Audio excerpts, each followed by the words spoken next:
Қайырлы күн көрермен, таңдау сізден хабарында Handmade Айдары, сіздермен бірге бүгін мен Әсетілі Ләйла. Сіздермен бүгін біз өзіміздің кішкентай ғана сүйкімді Балбөбек балдырғандарымызға арналған түйреуіштің жасау жолын үйрететін боламыз. Мынау қолдарымызда тұрған түйреуіш, бұл декоративный түйреуіш деп аталады. Бұның әрқайсысының өзінің ілгіштері болады міне. Бұның және екі түрі, үш түрлі түстері болады. Қызыл, сары, ақ. Мен бүгін осының сары, алтын түстесін таңдап алдым. Және де айта кетейін, бұл түйреуішті де қаладағы кез келген фурнитура сататын таңдап алсаңыздар болады. Және де бұл түйреуішке қаласаңыздар өздеріңіздің кішкентай бөбектеріңіздің атын және тегін жазып қоюға болады. Сіздерге аты жазылатын түйреуіштің жасалу жолын үйретемін. Ол үшін бізге міне түйреуіш қажет болады. Және өзіміздің үйреніп қалған кішкентай ғана колечкаларымыз бізге барлық жерде жұмыс істеуге көмектесетін өзіміздің құралымыз. Енді мен бүгін кішкентай мен балаға жасайтын боламын. Нұртілек деген. Және мен міне әріптердің барлығын алып алған болатынмын өзіммен бірге. Бұл әріптердің барлығын кез келген фурнитура сататын магазиндерден табуларыңызға болады. Міне бізде мұнда 3 түрлі ілгіші бар. Енді мен бұның тек екеуіне ғана өзімнің ілгішімді ілемін, қалған екеуіне мен атын жазамын.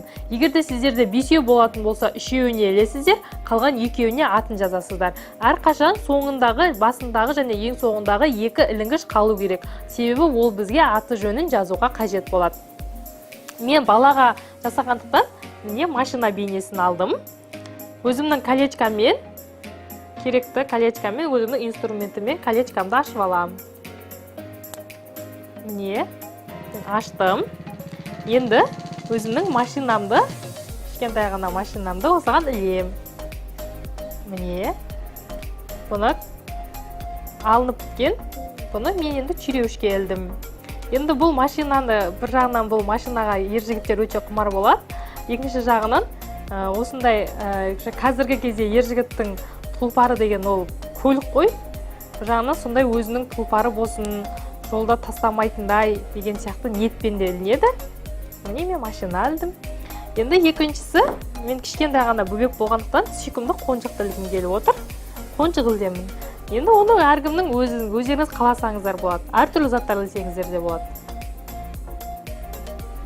Міне қонжығымды ілдім. Енді қонжығымды машинаның қасына ілемін мен. Міне.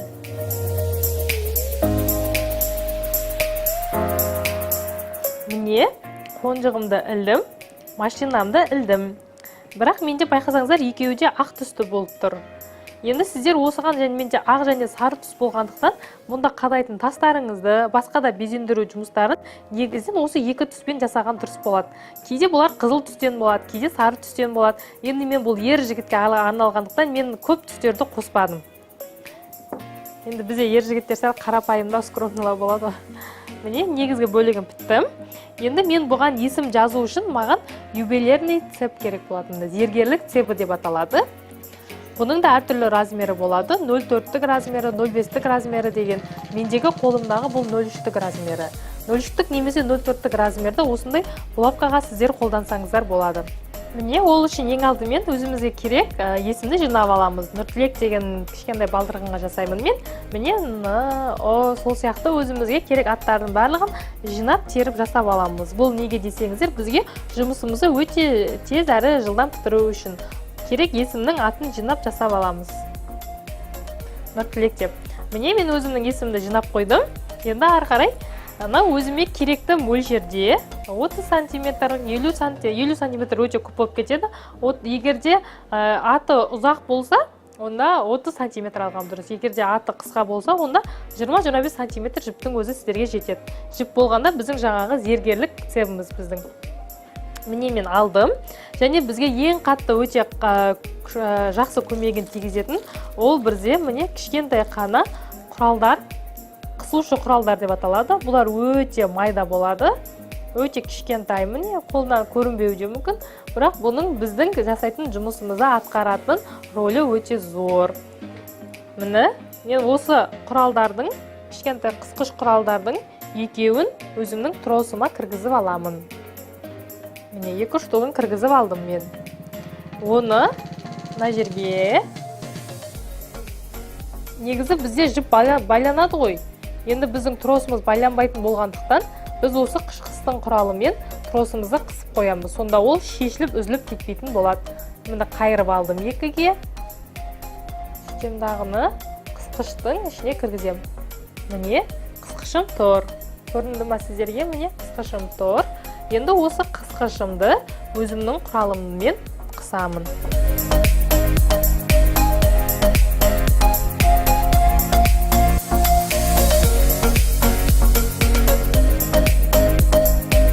Бұны өте қатты қысқан дұрыс, себебі бұл бізде байланушы құрал ретінде болып тұр.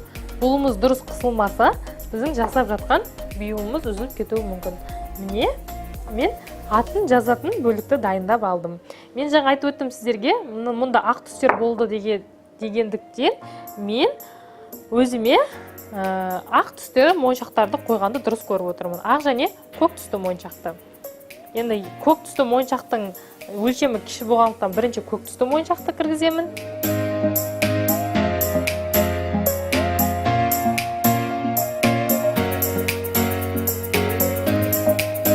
Дайын болды моншағым. Енді мен ары қарай есімін жазам. Кішкентай ғана балдырғанымызды. Нұртілек.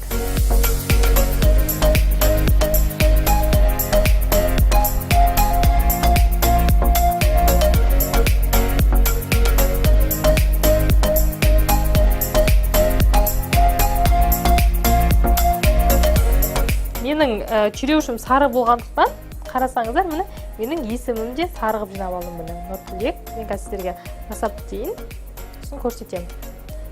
Міне қараңыздар, құрметті көрермендер, мұнда бірінші мен жаңа көкті кіргіздім, екінші ақты кіргіздім.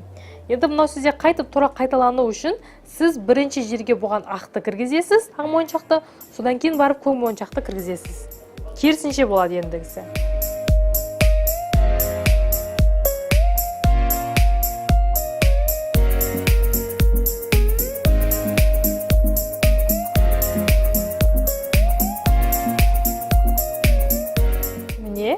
Мен жаңа айттым сіздерде, ең соңғы бөлігі үнемі бос тұру керек, себебі біз ол жерге есім жазамыз дедім. Міне кіргізіп келе жатырмын. Және мұнда тұрғанда екі қысқышыма мен қазір жібімнің атылған бөлігін кіргіземін.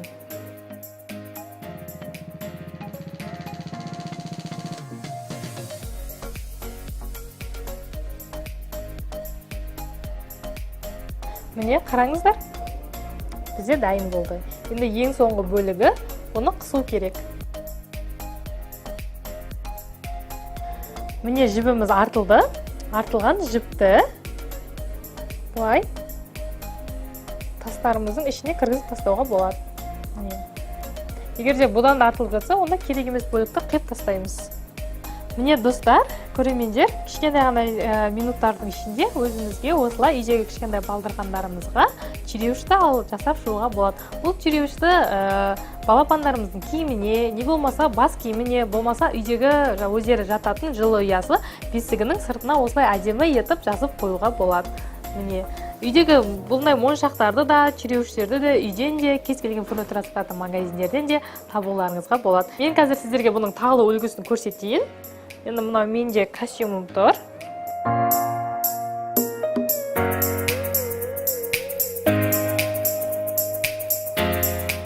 Міне көрдіңіздер ма?